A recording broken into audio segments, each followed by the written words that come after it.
শক্তিৰ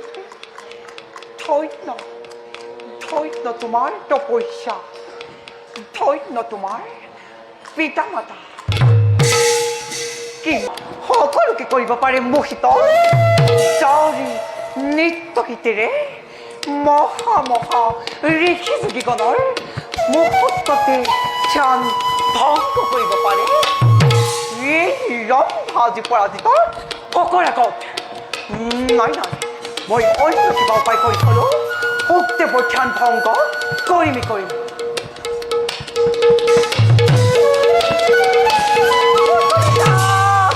ৰক্ষা কৰা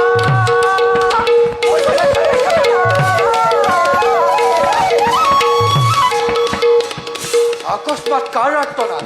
ৰক্ষা কৰা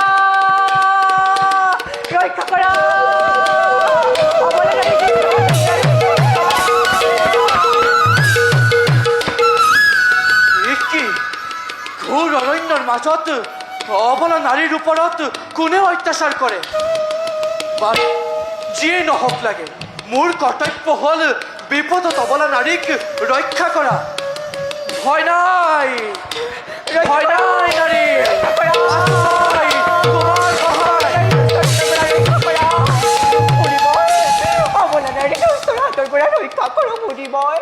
ভয় নাই বালিকা, তোমাক মই আশ্ৰয় দিছোঁ, তোমাক কোনেও অনিষ্ট কৰিব নোৱাৰে। বাৰু কোৱাচোন তুমিনো কোন? মই বনৰ ফল মূল খাই বনৰ সৌন্দৰ্য উপভোগ কৰা এগৰাকী বনদেৱী মুনিৰাজ। তোমাক কোনে হৰণ কৰিব খুজিছিল আৰু সি এতিয়া ক'ত? মই বনৰ মাজত ঘূৰি ফুৰোঁতে কোনোবাই গপুৰে মোক হৰণ কৰিব খুজিছিল। হয়তো আপোনাৰ মাথনি পলাই গ'ল। মুনিবৰ মোক অনাথিনী নকৰিব মুনিবৰ। মোৰ এই পবিত্ৰ আশ্ৰমতো দুষ্টহঁতৰ পাশবিক অত্যাচাৰ। বাৰু তুমি চিন্তা নকৰিবা বালিকা, তোমাক মই আশ্ৰয় দিম। সেই মুনিবৰ কোন আপুনি? দিবনে পৰিচয়? ব্যাসৰ পুত্ৰ, নাম মোৰ সুখ। এই নিবিড় অৰণ্যৰ মাজতেই মোৰ আশ্ৰম। আপুনি তেন্তে শক্তি। তোমাকে বিচাৰি মই চলাথ কৰি ফুৰিছোঁ। তোমাকে নৰকত বাস কৰাবৰ বাবে আজি মই নিজেই উপস্থিতি স্বয়ং ৰম্ভা। তোমাক মোৰ প্ৰেমতে মতলীয়া কৰি তোমাৰ গৰ্ভত থকা সেই ভাগৱতী হস্তচুৰ কৰি কাৰ্য সম্পূৰ্ণ কৰিবই লাগিব। তেতিয়াহে সিদ্ধি হ'ব আমাৰ মনৰ কামনা। কি ভাবিছা বালিকা? মুনিবৰ, আপোনাক বাৰু এটা কথা সুধিব পাৰোঁনে মুনিবৰ? নিঃসন্দেহে প্ৰকাশ কৰা। আপোনাৰ গৰ্ভত হেনো ভাগৱত শাস্ত্ৰ আছে?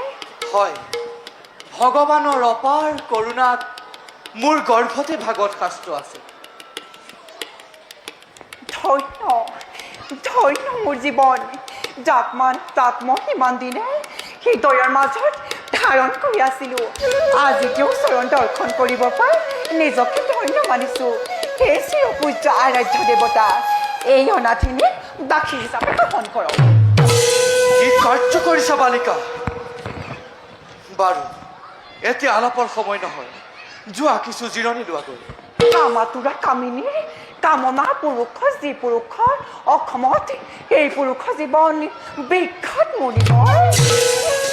মায়াময় দুখময় সংসাৰৰ মায়াজাল ভেদ কৰিবৰ কাৰণে যি পুৰুষে পৰম ব্ৰহ্মক ধ্যান নকৰে তেওঁৰহে জীৱন বৃথা বালিকা।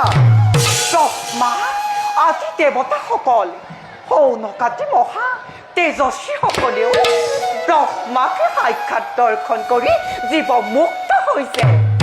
সেইসকলেও কিন্তু কামিনীৰ কামপুঞ্জ উপভোগ কৰিছে মুনিৰাজ।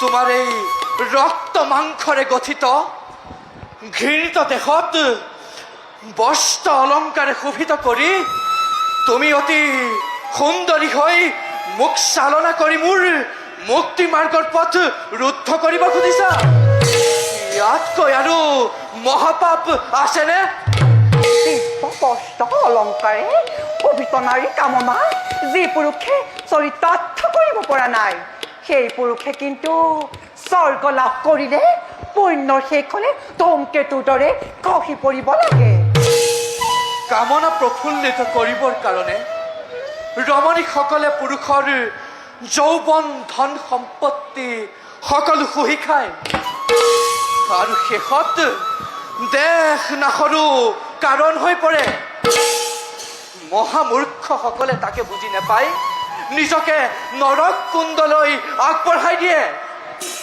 হে চিৰপূজ্য আৰাধ্য দেৱতা বাঘ চাতুৰালি বিসৰ্জন দি মোক প্ৰেমৰ দান দি কৃতাৰ্থ কৰক দূৰ হ ৰমণী তোৰ ৰূপ যৌৱনে চিৰ ব্ৰহ্মচাৰী খোকক ভুলিয়াব নোৱাৰে তিৰোতাৰ উত্তেজনাত ব্যাঘাত জন্মিলে নৰকত ফচিব গতিকে মোক দাসী হিচাপে গ্ৰহণ কৰক তেন্তে তই মোৰ আশ্ৰমৰ পৰা বাহিৰ নহ চক মৰিব বৃক্ষকে লতাও কেতিয়াও পংকততি নপৰে কলংকিতা ৰমণী তোৰ তোৰ উপস্থিতিয়ে মোৰ এই পবিত্ৰ আশ্ৰম কলুষিত কৰিলে এনে এনে কলুষিত আশ্ৰমৰ মোৰ নাই প্ৰয়োজন